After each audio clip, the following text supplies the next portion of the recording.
Praise the lord. దేవుని పరిశుద్ధ నామానికి మహిమ కలుగును గాక. ఈ సమయంలో మీకు అందరికీ శుభములు తెలియచేస్తున్నాను. అంతేకాదు క్రిస్మస్ మరియు నూతన సంవత్సర శుభాకాంక్షలు తెలియచేస్తున్నాను. ఈ యొక్క సమయంలో క్రీస్తు యొక్క నిత్యత్వాన్ని, దైవత్వాన్ని మనం తెలుసుకుందాం. ప్రస్తుత పరిస్థితులు, బోధనలు మనం గమనించినప్పుడు క్రీస్తులో దైవత్వము లేదని, ఆయనకు జననం పరలోకంలో జరిగిందని చెప్తున్నటువంటి విషయాలను మనం వింటూ ఉన్నాం. అంతేకాదు యేసుక్రీస్తు వారు మొదటి కుమారుడు, పరిశుద్ధాత్మదేవుడు రెండవ కుమారుడు. ఇవన్నీ మనం విన్నయే, కానీ మరొకసారి మనము జ్ఞాపకం చేసుకుంటున్నాం. అయితే క్రీస్తు యొక్క దైవత్వము మనం కూర్చి వివరించుకుందాం.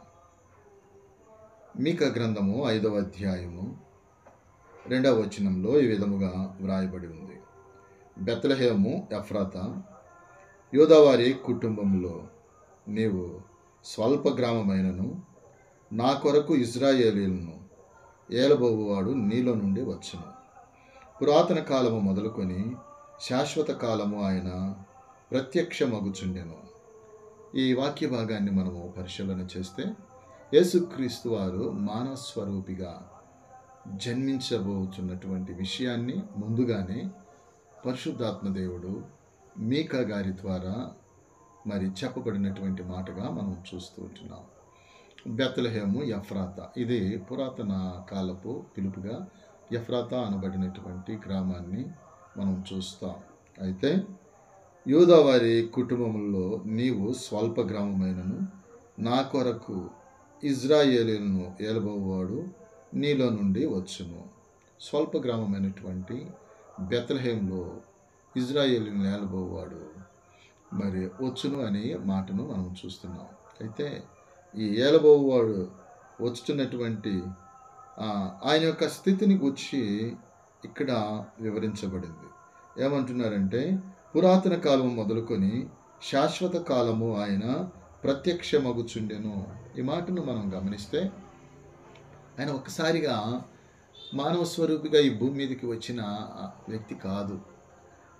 గతంలో ఆయన ప్రత్యక్షమగుచు ఉన్నాడు.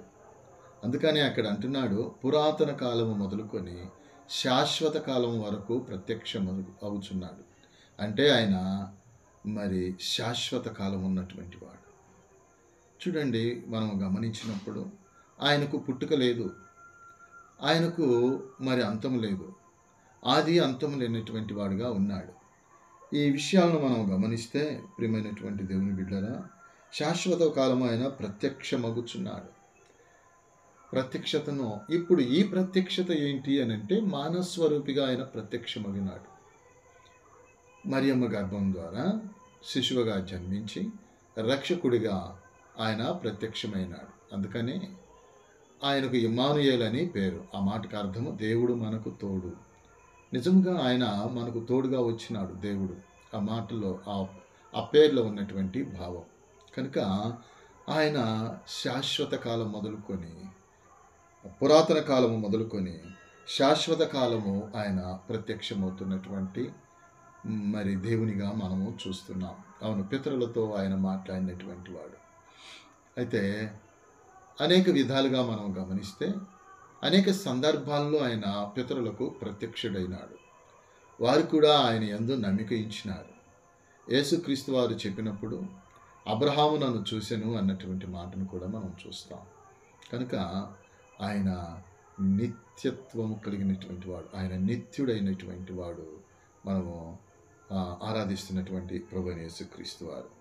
చూడండి, ఈ మాటను నెరవేర్పుగా మనం గమనిస్తే మత్తయి సువార్త 2వ అధ్యాయంలో మనము చూస్తాం.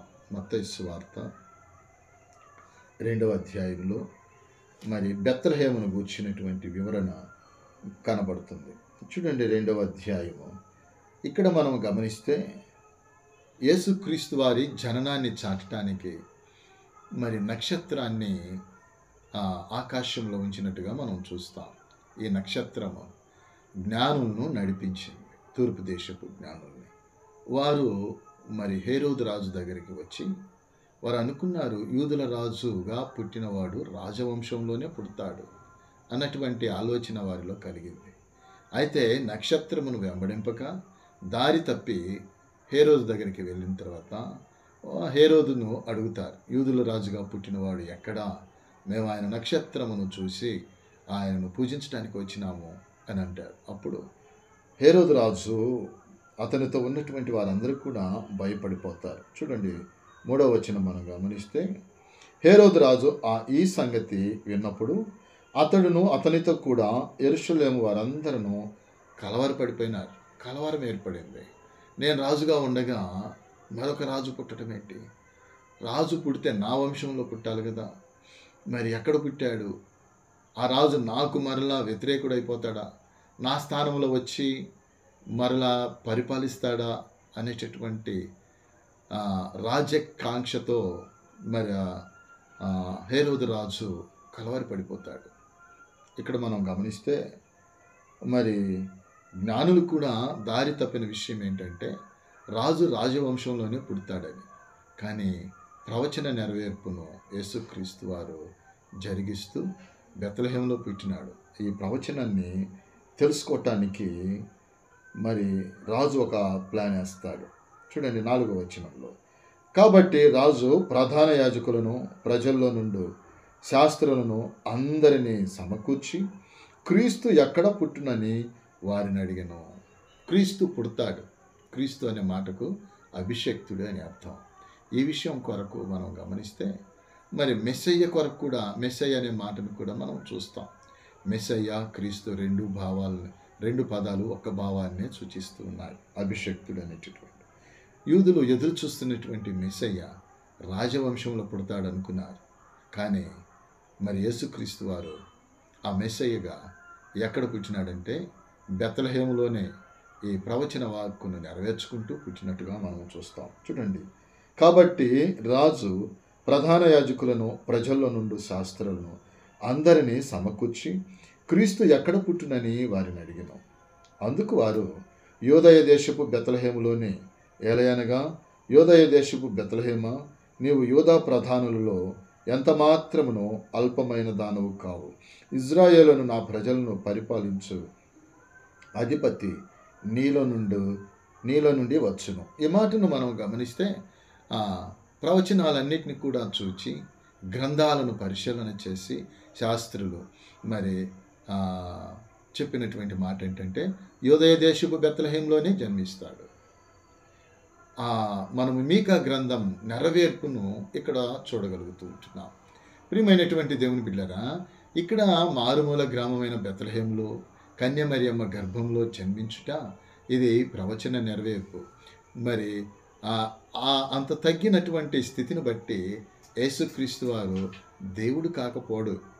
ఆయన యొక్క జనన విధానాన్ని బట్టి మరి యూదులు మరి ఆయనను పిలిచిన విధానం ఏంటంటే మరియమ్మ యేసేపుల కుమారుడు, వడ్లవాని కుమారుడు అని పిలువబడ్డాడు. ఆయన యొక్క జననాన్ని బట్టి మరి యూదులు తనను మరి మానవునిగానే చూసినారు. వారు గ్రహించలేకపోయినారు. దేవుని యొక్క ప్రత్యక్షతను వారు పొందుకోలేకపోయినారు. కనుకనే యేసుక్రీస్తు నందు విశ్వాసం ఉంచలేక ఈరోజు వరకు కూడా వారు క్రీస్తు కొరకు ఎదురు చూస్తున్నటువంటి పరిస్థితి. అయితే మనం ఆరాధిస్తున్నటువంటి ప్రభుని యేసుక్రీస్తు వారు చాలా గొప్పవాడు. ఎందుకంటే ఆయన తనను తాను తగ్గించుకొని బెత్లెహేంలో కన్యమరియ గర్భంన యూదా వంశంలో ఆయన జన్మించినట్టుగా మనం చూస్తూ ఉంటున్నాం. అయితే ఆయన స్థితిని గురించి మనము చూసుకున్నాం. ఆయన రాకడ విషయంలో తండ్రి అయినటువంటి దేవుని యొక్క ఉద్దేశాలను మనం గమనిస్తే ఇక్కడ చెబుతుంటున్నాడు. యెషయా గ్రంథము 48వ అధ్యాయము 16వ వచనంలో మనం చూస్తాం. ఏమంటున్నాడు? ఆది నుండి నేను రహస్యముగా మాట్లాడిన వాడను కాను, ఆది పుట్టిన కాలము మొదలుకొని నేను అక్కడనున్న వాడను. ఇప్పుడు ప్రభువు యెహోవాయు ఆయన ఆత్మయు నన్ను పంపెను. చూడండి, ఇక్కడ యేసుక్రీస్తు వారు మాట్లాడుతున్నటువంటి మాటనే ఆయన మాట్లాడుతున్నట్టుగానే ఇక్కడ యెషయా గారు వివరించినారు, రాసినాడు. పరిశుద్ధాత్మ దేవుడు ఆ విధంగా రాయించినాడు. ఆది నుండి నేను రహస్యముగా మాట్లాడిన వాడును కాను. ఆది నుండి నేను రహస్యముగా మాట్లాడిన వాడను కాను. అది పుట్టిన కాలము మొదలుకొని నేను అక్కడనున్న వాడను. ఎక్కడ? దేవుని దగ్గర ఉన్నటువంటి వాడను. చూడండి, అది పుట్టిన కాలం మొదలుకొని నేను అక్కడ ఉన్నటువంటి వాడను, నేను ముందుగా పుట్టిన వాడను అని చెప్పటంలే. ఇక్కడే మనము పొరపడుతూ ఉంటున్నాం. యేసుక్రీస్తు వారి మరి విషయంలో చాలామంది పొరపాటు చేస్తున్న విషయం ఇదే. ఏమంటున్నాడు ఇక్కడ ఆయన? అది పుట్టిన కాలము మొదలుకొని నేను అక్కడ ఉన్నవాడను. ఇప్పుడు ప్రభువు యెహోవాయు ఆయన ఆత్మయు నన్ను పంపెను. చూడండి, ఇప్పుడు ఈ ప్రవచనం నెరవేర్పు జరిగినట్టుగా మనం చూస్తున్నాం ఆయన జననం ద్వారా. ఎవరు పంపించినారని చెబుతుంటున్నాడు? ఇప్పుడు ప్రభువు యెహోవాయు ఆయన ఆత్మయు నన్ను పంపాను. ఇక్కడ త్రిత్వము కనబడుతూ ఉంది. ముగ్గురు వ్యక్తులుగా దైవత్వాన్ని చాటుకున్న దేవాతి దేవుణ్ణి మనం ఇక్కడ చూస్తుంటున్నాం. ముగ్గురు వ్యక్తులు, వారు కలిసి పనిచేసేటటువంటి వారు, వారు కలిసి ఒక నిర్ణయం తీసుకునేటటువంటి వారు, వారు మరి మానవాళి పట్ల ఒక మంచి ప్రణాళిక కలిగినటువంటి వారు. అందుకనే ఇక్కడ అంటున్నాడు, ఎప్పుడు ఆయన భూమి మీదకి వచ్చేటప్పుడు, ఆయన జననం కన్యమరియ గర్భంలో జన్మించేటప్పుడు ఏం జరుగుతుందంటే, ప్రభువు యెహోవాయు ఆయన ఆత్మయు నన్ను పంపెను. చూడండి, ఆయన ఆత్మయు నన్ను పంపెను అంటే ఇక్కడ త్రిత్వము కనబడుతుంది. ఈ త్రిత్వంలో సెకండ్ పర్సన్గా ప్రభువైన యేసుక్రీస్తు వారు ఈ భూమి మీదకి వచ్చినారు. వీరు మరి ఏకమైనటువంటి దైవత్వంగా మనము చూస్తుంటున్నాం. కనుక ప్రియమైన దేవుని బిడ్డలారా, మరి ఆయన దైవత్వమును విడిచి ఈ భూమి మీదకి మానవ స్వరూపిగా వచ్చినాడు. తనను తాను తగ్గించుకొని వచ్చిన మరి దైవ మానవుని మనం చూస్తున్నాం క్రీస్తులో. ఆయన పరిపూర్ణమైన మానవుడు, పరిపూర్ణమైనటువంటి దేవుడు. ఈ విషయంలో మనము ఏమాత్రము సంశయపడకూడదు.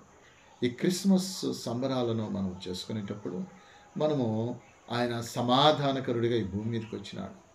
మనకి మరి సమాధానాన్ని కలిగించడానికి, ఎవరితో? దేవునితో సమాధానపరచడానికి ఆయన ఈ భూమి మీదకి వచ్చినాడు. మనకు దేవునికి మధ్య ఉన్నటువంటి ఆ భేదాన్ని తొలగించడానికి, ఆ దూరత్వాన్ని తొలగించడానికి ఆయన దైవత్వంతో ఉండుట విడిచిపెట్టకూడని భాగ్యమని ఎంచుకోకుండా ఆయన దాసుని స్వరూపాన్ని ధరించి జన్మించినాడు. కనుక ఈరోజు మనము తండ్రితో అబ్బా తండ్రి అని మొరపెట్టడానికి మరి ప్రభువైన యేసుక్రీస్తు వారి యొక్క విమోచన కార్యమే మరి కారణమై ఉన్నది. కనుక ఈ విషయంలో ఏమాత్రం సంశయం లేక ప్రభువైన యేసుక్రీస్తు వారిని మరి ఆయన మానవునిగా ఎలా చూస్తున్నామో ఆయనని పరిపూర్ణ దేవునిగా కూడా మనం ఆరాధించ బద్దులమై ఉన్నాం. చూడండి, ఇక్కడ మనం గమనిస్తే మరి ఈ యొక్క జ్ఞానులు యేసుక్రీస్తు వారి దగ్గరికి వెళ్ళి, ఆయన ఉన్నటువంటి గృహంలోనికి వెళ్ళి ఆయనకు మోకరించి సాష్టాంగపడి ఆయనను పూజించి ఆరాధించి వారు తీసుకుని వచ్చినటువంటి బహుమానాలు ఇచ్చినట్టుగా మనం చూస్తూ ఉంటున్నాం. ఎంత గొప్ప విషయమో! ఆ బాలుడైనటువంటి యేసుక్రీస్తులో మరి ఇమ్మానుయేలును చూసినారు. దేవుడు తోడుగా ఈ భూమి మీదకి వచ్చిన విధానాన్ని చూసి వారు మరి సాష్టాంగపడి వారి ప్రయాణంలో కలిగిన కష్టాలన్నింటినీ కూడా విడిచిపెట్టి ఆయన ఎదుట మోకరించిన విధానాన్ని మనం చూస్తున్నాం. కనుక మన యొక్క జీవిత పరిస్థితుల్లో మనకి ఎన్ని కష్టాలు నష్టాలు కలిగినప్పటికీ దేవుని దగ్గర సమస్తమును కూడా, ప్రభువైన యేసుక్రీస్తు వారి దగ్గర సమస్తమును కూడా మరచి మనము ఆయన్ను ఆరాధించినప్పుడు, ఆయనను కొనియాడినప్పుడు ప్రతిదీ కూడా సమాధానంగా మార్చడానికి ఆయన సమాధానకర్త యొక్క అధిపతిగా ఈ భూమి మీదకి వచ్చినాడు. ఈ యొక్క సమయంలో దేవుడు అనుగ్రహించేటటువంటి ఆ సమాధానమును మనమందరమును కూడా పొందుకుందుముగాక. ఆమేన్.